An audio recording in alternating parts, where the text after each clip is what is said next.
नमस्कार दोस्तों, प्रज्ञा एजुकेशन में आपका स्वागत है। पॉलिटिकल थ्योरी की सीरीज पे हम बात कर रहे हैं। पॉलिटिकल थ्योरी की इस सीरीज में हमने सोशलिज्म को स्टार्ट किया है। उस सोशलिज्म में हमने एक नेक्स्ट लेक्चर यानी कि जो आज का क्लास है उसमें इवोल्यूशनरी एंड रिवोल्यूशनरी सोशलिज्म के बारे में बात करेंगे। मतलब विकासवादी समाजवाद और क्रांतिकारी समाजवाद के बारे में बात करेंगे। इससे पहले मैंने समाज के बारे में बताया है और समाजवाद के बारे में बताया है, ठीक है। तो आप देख सकते हैं इससे पहले की वीडियो।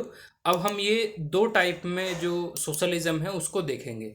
देखिए, जनरली सोशलिज्म की कोई पर्टिकुलर डेफिनेशन है नहीं, क्योंकि सोशलिज्म को अलग अलग तरीके से हर एक व्यक्ति देखता है, हर एक थिंकर देखता है। CEM जोर्ड ने एक अच्छी बात कही थी कि सोशलिज्म अपने आप में एक हेड की तरह है जो अपने हिसाब से अपने सिर पर पहनता है, इसलिए उसकी शेप बिगड़ गई है, कोई अपनी एक पर्टिकुलर शेप है नहीं।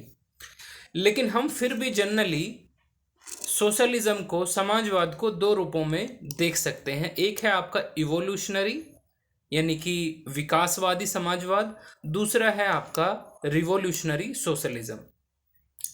अब जितने भी टाइप आएंगे सोशलिज्म के, वो हम इन दो कैटेगरी में ही डिवाइड करेंगे या इन दो कैटेगरी के अंतर्गत ही हम रख पाएंगे।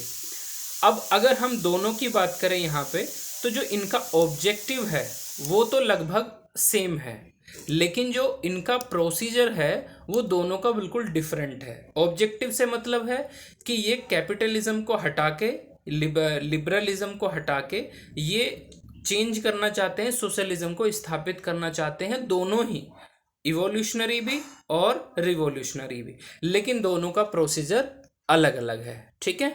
आगे बढ़ने से पहले आप इस जो चैनल है उसको सब्सक्राइब कर लीजिए और शेयर भी कर सकते हैं, ठीक है।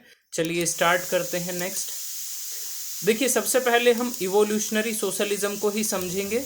इवोल्यूशनरी का मतलब होता है विकासवादी। इवोल्यूशनरी का मतलब होता है विकासवादी।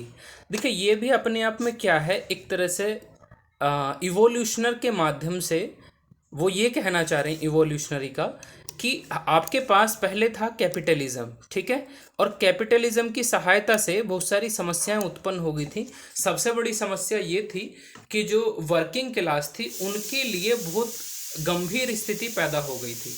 यानी कि ज़्यादातर जो इसका प्रॉफिट था कैपिटलिज्म में, क्या होता है, जो इसका प्रॉफिट होता है वो मुख्य रूप से ओनर के हाथों में चला जाता है, और जो लेबर क्लास है, लेबर क्लास के पास जो उसका प्रॉफिट है उसका वो चंद भी नहीं रह पाता, यानी कि उसकी मजदूरी का वो अंश भी नहीं रह पाता जो उसके पास रहना चाहिए। इसलिए सोशलिज्म की बात होने लगी, ठीक है। तो अब ये इवोल्यूशनरी वाले ये कह रहे हैं कि हम ऐसे समाजवाद को लेके आएंगे जहाँ पे मीन्स ऑफ प्रोडक्शन का जो आधिपत्य होगा या मीन्स ऑफ प्रोडक्शन पे जो कंट्रोल होगा वो किसी इंडिविजुअल का ना होके वो किसका होगा, किसी एक पब्लिक अथॉरिटी का होगा, मतलब सरकार का होगा या समाज का होगा, ठीक है। तो ये जो इस टाइप का जो अब से पहले का जो सिस्टम है कि हर एक व्यक्ति की अपना, मतलब इंडिविजुअलिज्म इतना ज़्यादा बढ़ गया है, कुछ ही लोगों के हाथों में जो मीन्स ऑफ प्रोडक्शन है वो कब्जा लिया है, इसको ट्रांसफॉर्म करने के लिए हम किस में जाएंगे, हम जाएंगे सोशलिज्म में। जब हम ट्रांसफॉर्म करेंगे तो ट्रांसफॉर्म करने के लिए कुछ एक टाइम लगेगा। तो वो ये कह रहे हैं it is kind of socialism achieved by evolutionary process by degree, ठीक है, और बाय डिग्री, यानी कि अपने आप में सोशलिज्म जो है वो एक ऐसा नहीं है कि यहाँ पर ए है और ए की जगह हम यहाँ पे इसके ऊपर बी बिठा दें, ठीक है। एक साइड है आपका ए और एक साइड है बी। मान लीजिए ए है कैपिटलिज्म और ये है सोशलिज्म, तो ऐसा नहीं है कि इसको उठा के यहाँ पर बिठा देंगे केवल और केवल, वो नहीं होगा। क्या होगा, बल्कि हमें धीरे धीरे ए को ही बी बनाना है, ठीक है। और उसमें भी इवोल्यूशनरी में ये कह रहे हैं कि इसको सब कुछ चेंज नहीं कर देना, यानी कि पूरा तोड़ नहीं देना है, थोड़ा थोड़ा रखना भी है जो इसकी अच्छी चीज़ें हैं। तो वो ये कह रहे हैं कि ये सोशलिज्म जो है वो इवोल्यूशन यानी कि विकास के माध्यम से आएगा, ना कि किसी एक सिंगल स्ट्रोक के माध्यम से आएगा। यानी कि ऐसा नहीं है कि हाँ भी केवल एक रिवॉल्यूशन होगी, कोई एक आंदोलन होगा जिसकी सहायता से सोशलिज्म आ जाएगा। ऐसा नहीं है, ठीक है।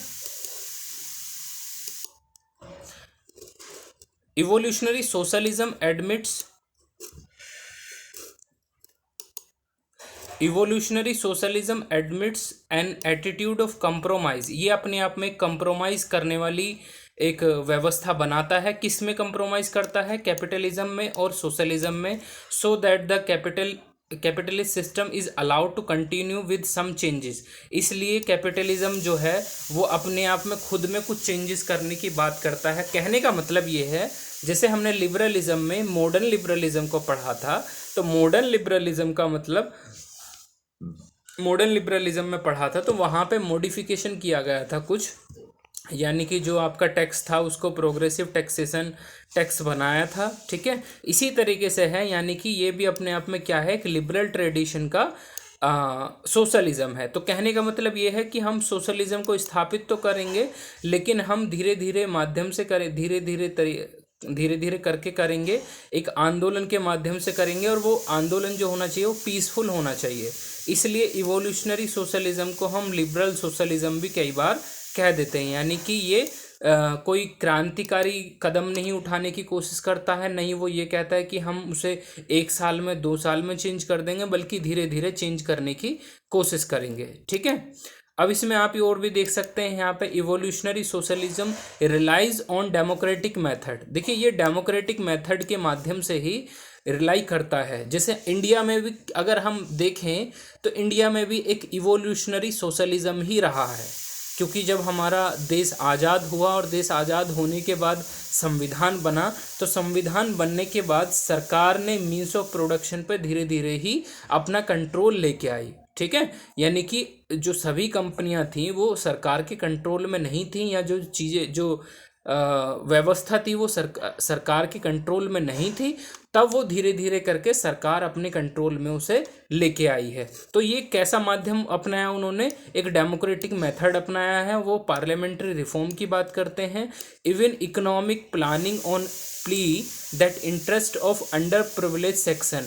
वो इस बात पर भी बात करते हैं कि इकोनॉमिक प्लानिंग में ध्यान रखा जाएगा जो अंडर प्रिविलेज सेक्शन है, यानी कि जो बहुत वंचित वर्ग हैं उन पर उनकी स्थिति को किस तरीके से इम्प्रूव किया जाएगा उस पर भी ध्यान दिया जाएगा। स्पेशली वर्किंग क्लास, जो यानी कि लेबर क्लास है, जो वर्किंग क्लास है, उस पर ध्यान दिया जाएगा। Might be represented and taken care of their representative and leadership, it is there for coterminous with democratic socialism. कई बार इस सोशलिज्म को हम डेमोक्रेटिक सोशलिज्म भी कह देते हैं। इसका मतलब ये है कि इस सोशलिज्म में हम कैपिटलिज्म को हटा के सोशलिज्म की स्थापना तो करेंगे, लेकिन हम एक तो कैपिटलिज्म को हर एक रूप से छोड़ नहीं देंगे, कुछ चेंजेस लाएंगे, यानी कि कैपिटलिज्म का कुछ अंश रह जाएगा और साथ में सोशलिज्म आएगा। तो वो कैसे मेथड से आएगा? यानी कि लोकतांत्रिक तरीके से आएगा, ना कि कोई क्रांति होगी, नहीं कोई ऐसी आंदोलन किया जाएगा जो वॉयलेंट हो, नहीं हम एक सिंगल स्ट्रोक में हम बात करेंगे, धीरे धीरे ही हम इसे लेके आएंगे, ठीक है। चलिए अब नेक्स्ट जो आपका रिवोल्यूशनरी सोशलिज्म है उस पर चर्चा करते हैं। रिवोल्यूशनरी सोशलिज्म के ऑब्जेक्टिव भी अपने आप में लगभग सेम है, ऑलमोस्ट मैंने बता दिया सेम है, लेकिन रिवोल्यूशनरी सोशलिज्म जो है उसका जो स्थापित करने का तरीका है वो अपने आप में अलग है। ये क्या कहता है? Revolutionary socialism seeks to transform the social system, यानी कि सोशल सिस्टम यानी कि समाज का जो सोशल सिस्टम है वो कैसा है? कैपिटलिज्म है, क्योंकि कैपिटलिज्म के रिएक्शन में ही क्या आया है? सोशलिज्म आया है। तो कुछ थिंकर ये कहते हैं कि ऐसा नहीं होना चाहिए सॉरी ऐसा नहीं होना चाहिए जैसे कि इवोल्यूशनरी सोशलिज्म वाले कहते हैं, बल्कि ऐसा होना चाहिए कि थोरोली सोशल सिस्टम को चेंज किया जाए, जिसमें कि स्मॉल कंसेंसस भी ना रखी जाए, यानी कि जहां पर अंडर प्रिविलेज सेक्शन के जरा से भी इंटरेस्ट को कंप्रोमाइज़ किया जा रहा है वहाँ पे कंप्रोमाइज़ नहीं करना चाहिए।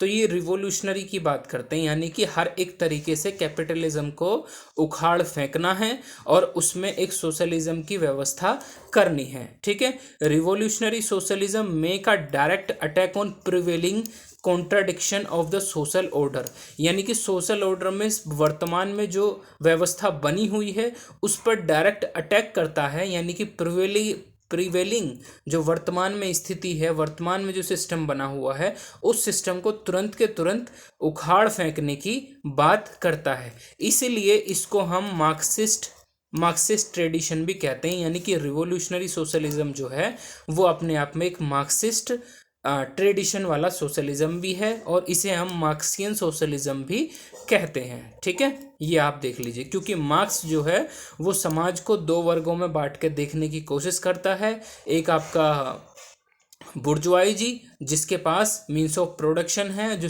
कम संख्या में है, और दूसरा है प्रोलिटेरिएट, जिसके पास मीन्स ऑफ प्रोडक्शन है नहीं और उसकी जनसंख्या जो है बहुत ज़्यादा है। तो वो उन दोनों के बीच में जो घमासान है वो बन रहा है, वो किस वजह से बन रहा है, वो कैपिटलिज्म की वजह से बन रहा है। तो कैपिटलिज्म को उखाड़ फेंकना और उसकी वजह से उसकी जगह पर कम्युनिज्म लेके आना, वो मार्क्स अपना एक बात रखता है। ठीक है, हम आगे चर्चा करेंगे मार्क्सिज्म पे। रिवोल्यूशनरी सोशलिज्म इंसिस्ट और ऑर्गेनाइजिंग वर्किंग क्लास। तो ये क्या कहता है कि जो समाज में जो वर्किंग क्लास है उसको इकट्ठा करो और कैपिटलिज्म के अगेंस्ट खड़ा करिए, और ताकि ये कैपिटलिस्ट जो ऑर्डर है उसको हटा सकें, और जो सोशलाइजेशन जो मीन्स ऑफ प्रोडक्शन है उसका समाजीकरण हो सके, समाजीकरण of the socialisation of the instrument of production and distribution by revolution.